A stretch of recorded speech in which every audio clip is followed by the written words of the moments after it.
Hello and welcome to Flagstaff TV. Today we are joined by Paul Griffiths, who is the CEO of Predator Oil and Gas. Paul, thank you for joining us today. Thank you. Good morning, Catherine. Paul, can you start by telling us a little bit more about your webinar that you just recently had and what the key takeaways are for investors? Yes, we held that 4 to 5 p.m. yesterday afternoon.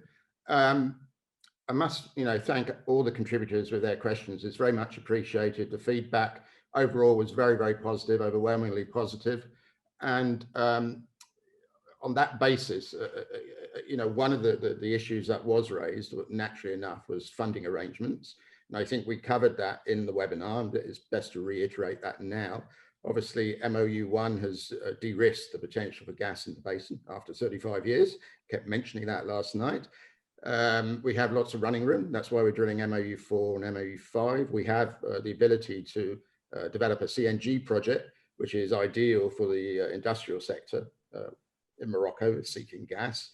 And we've reinforced what was already a strong management team with a very dynamic contribution from Lonnie, who's joined us as Chief Operating Officer. So in my view, we've got one of the strongest and management teams in Morocco, and one that does exactly what it says on the tin. So that was my message to shareholders. Thank you, Paul. Sounds like it went well.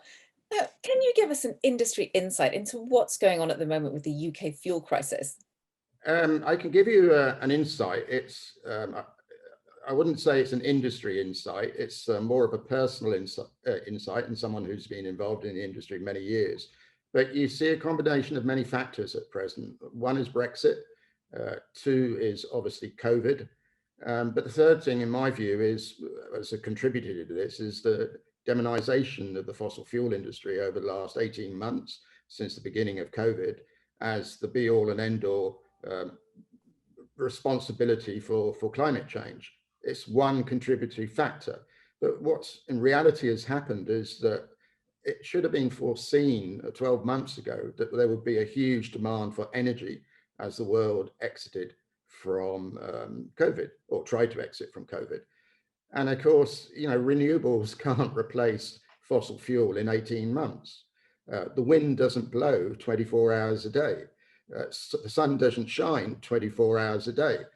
The investment required in renewables is phenomenal and will take time.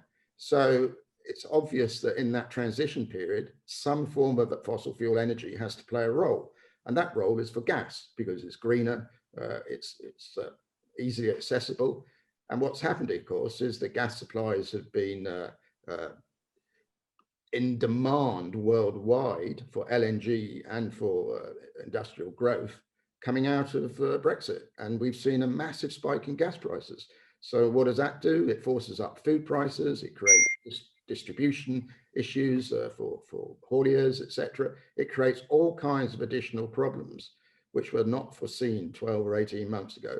So in my view, this situation has arisen because there's not been enough thought as to the energy transition process. It's all been focused on reducing CO2 emissions. What's resulted? More coal being burned in China, electricity issues in China, CO2 emissions going up. Ireland, the forefront of renewable energy, CO2 emissions going up, burning more coal at Money Point.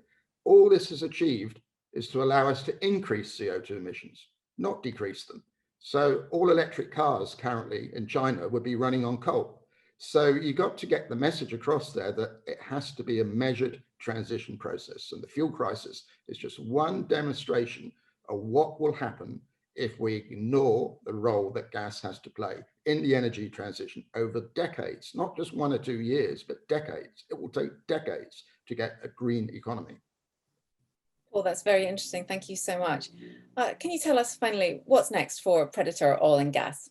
What next is obviously the drilling program in Morocco, and the next 3 months focused on the planning of that, the long lead items, etc., which we can do all within our current cash resources.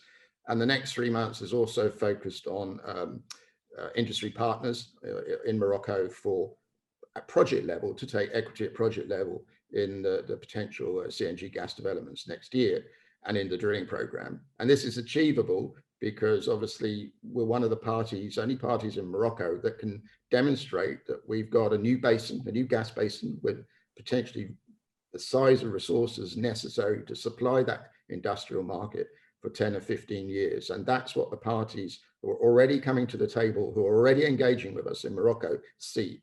And they also see a management team that delivers, both on the exploration side, which is my job, and on the developing of a gas market, which is what Lonnie has done over the last few years in Morocco. They see that as the team to deal with in Morocco to develop resources and get them to the market, which they desperately need at present. Certainly do. Thank you very much, Paul Griffiths, for your time today. Thank you. And thank you for watching Flagstaff TV.